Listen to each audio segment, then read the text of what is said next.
안녕하세요. 전청입니다.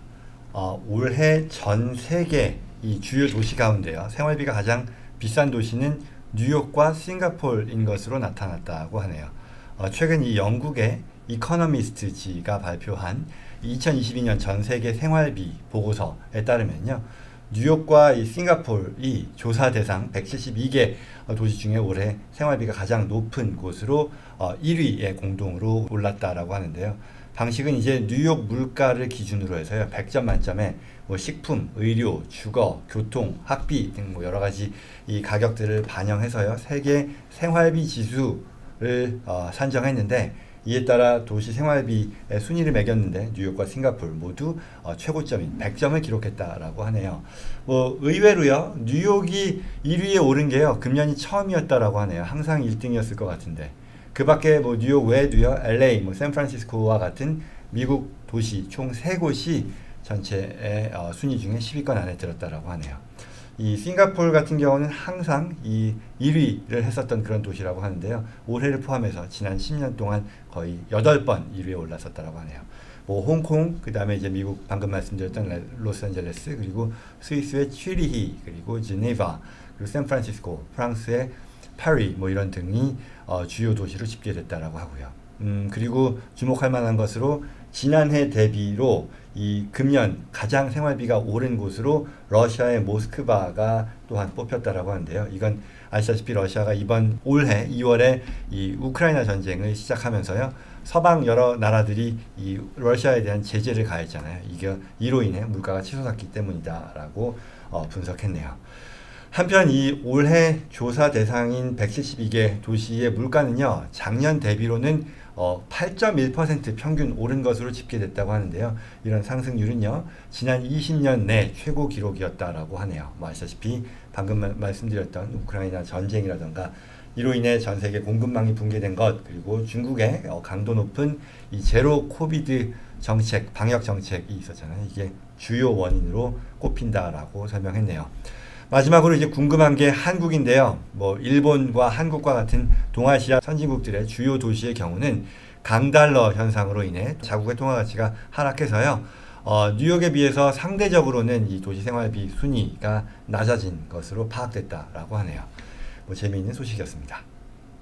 예, 다음 소식입니다. 도널드 트럼프 전 미국 대통령의 가족 기업이죠. 트럼프 오거니제이션인데 세금 사기 재판에서 유죄 판결을 받았다라고 하네요. 트럼프 전 대통령 개인이 받은 판결은 아니고요. 재판은 아니고요. 그가 소유한 트럼프 오거니제이션이라고 하는 기업에 대한 판결이죠. 그럼에도 이와 같은 판결이 오는 2024년 이 대통령 선거를 다시 도전하기로 발표를 했죠. 이 트럼프 전 대통령의 선거 도전에 부정적인 영향이 있을 것이다 라고 평가하는 그런 기사입니다. 이 뉴욕 지방 법원인데요. 최근 이 트럼프 오거니제이션이 소유한 이 트럼프 코퍼레이션 그리고 트럼프 페이롤 코퍼레이션이라고 하는 두 개의 회사를 대상으로 제기된 이 형법상 세금 사기와 기업 문서 조작 등 뭐 몇 가지 17개 혐의가 있었는데 이게 최근 모두 유죄 판결을 받았다라고 하네요. 이 트럼프 그룹은요. 지난 15년 동안 이 executive employee죠. 그 고위 임직원들에 대해서 이 아파트 임차료라던가 고급 승용차에 대한 리스 비용, 그리고 뭐 자녀들, 뭐 손주들의 사립학교 학비 등의 어떤 비용을 거액의 보너스로 지급을 했는데 이에 대해서 이 소득 신고 없이 지급하면서 세무당국을 속인 그런 혐의를 받았다라고 하네요. 이에 따라서 이 트럼프 그룹이 최대 이 1.6 밀리언이니까 160만 불의 벌금을 내기로 결정이 됐다라고 합니다. 좀 더 구체적인 내용을 보면요, 이 회사가 이 키 임플로이들이잖아요. 이에게 이 보너스를 지급을 하는데 이걸 회사 입장에서는 비용 처리를 하잖아요. 그런데 해당 임직원들이 이걸 본인들의 소득으로 신고하지 않았다라는 거죠. 예를 들어서 내가 회사가요. 100만 불의 뭐 사립학교 비용이라던가 아니면 승용차 리스 비용으로 키 임플로이들에게 지급을 하게 된다고 하면 이건 이제 급여 내지는 보너스의 성격인 거잖아요. 그래서 이 금액이 해당 직원의 과세소득으로 보고되어야 하는데 그렇게 안 했다라는 거죠. 그럼 이제 어쩌면 이 말을 들으면 뭐 이해하실 분도 계실 텐데요. 이게 해당 임직원의 문제지 왜 회사의 문제냐. 1차적으로 최소한 회사의 문제는 아니지 않냐라고 생각할 수도 있는 거죠. 다시 말해 이제 해당 직원이 소득 보고만 제대로 했으면 되는데 안 한 거니까 아무리 봐도 이건 뭐 회사 입장에서는 두 번째, 세 번째에 어떤 책임이 있는 것이고 해당 직원에 대해서 문제 제기를 해야 되는 거 아니겠냐라는 거죠. 뭐 이와 같은 배경에서요, 트럼프 그룹은요, 아니나 다를까 이 변호인 측에서는요, 회사가 아닌 해당 직원 개인의 탐욕에 대한 문제이다라고 맞섰다라고 하네요. 그래서 트럼프 전 대통령도요, 본인의 그 소셜 미디어 계정을 통해서 자신을 겨냥한 정치적인 수사다라고 하면서요, 본인을 포함한 이 본인의 가족들은요, 이 해당 임직원들의 행동으로 인해 어떠한 경제적 이득도 챙기지 않았다라고 반박했다고 하네요. 그러나 또한 이에 대해서 검찰, 정부 측 입장은요, 이 트럼프 전 대통령이 세금 사기에 관여했을 가능성이 높다라는 그런 해석을 내놓으면서 압박했습니다. 예를 들어서 방금 말씀드린 그 사안에 대해서 이 트럼프의 개인 집사라고 불리는 이 회사의 CFO가 있는데요. 그 CFO가 재판 과정에서 밝힌 바에 따르면 트럼프 전 대통령이 본인에게 지급하는 크리스마스 보너스표에 직접 서명을 했고요. 또한 본인의 손주들의 사립학교 학비 수십만 달러에 대해서 직접 트럼프 대통령이 지급을 동의했다라는 그런 증언을 했다고 하네요. 뭐 서로 물고 물리는 형국인 거죠. 결국 이번 이 트럼프 그룹의 세금 사기 사건 케이스는요, 이 뉴욕 맨하튼 지검이 트럼프 전 대통령과 회사에서 벌이고 있는 어떤 회사에 대해 벌이고 있는 대규모 수사의 한 갈래다라고 보실 수 있겠고요. 앞으로 계속해서 이제 이와 같은 트럼프 전 대통령 관련 이 재판 소식이 나올 텐데요. 방금 말씀드린 이와 같은 배경에서 이해해 보시면 좋겠습니다. 다음 소식입니다. 미 연방준비제도죠. 연준이죠. 페드에서 조만간 기준금리 인상과 함께 경제 전망을 제시할 예정이죠. 바로 어제 CPI 지수 7.1%라고 발표가 되었고요. 오늘 어제 걸쳐서 13, 14일 FOMC 회의를 열고요. 기준금리 인상폭을 발표해서요. 또한 더불어 향후의 경제 전망치를 내놓을 예정입니다. 근데 이와 관련해서 최근에 언론에서는요, 지난해 이맘때에 내놓았던 연준의 전망이 크게 빗나간 부분에 대해서 주목하고 있는데요.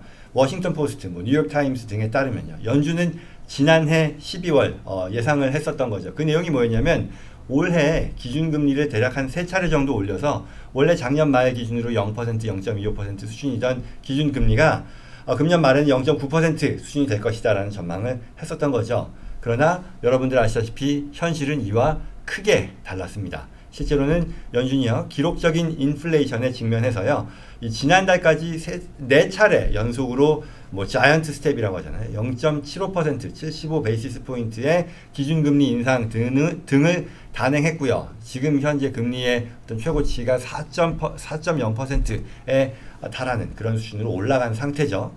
물론 올해 러시아의 우크라이나 침공이라던가 여러 가지 요인이 세계 경제에 영향을 끼쳤고요. 그리고 그 밖에 예상치 못한 대내외적인 변수들이 있었다라고 하죠.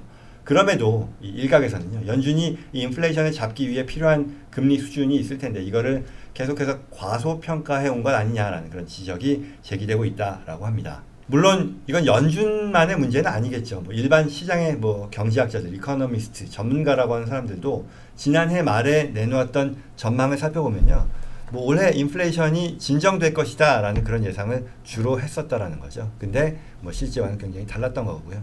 지금도 이코노미스트들은 지난해보다는 덜 낙관적이긴 하지만 그래도 진정될 것이다 라는 그런 전망을 내놓고 있다라고 전했습니다.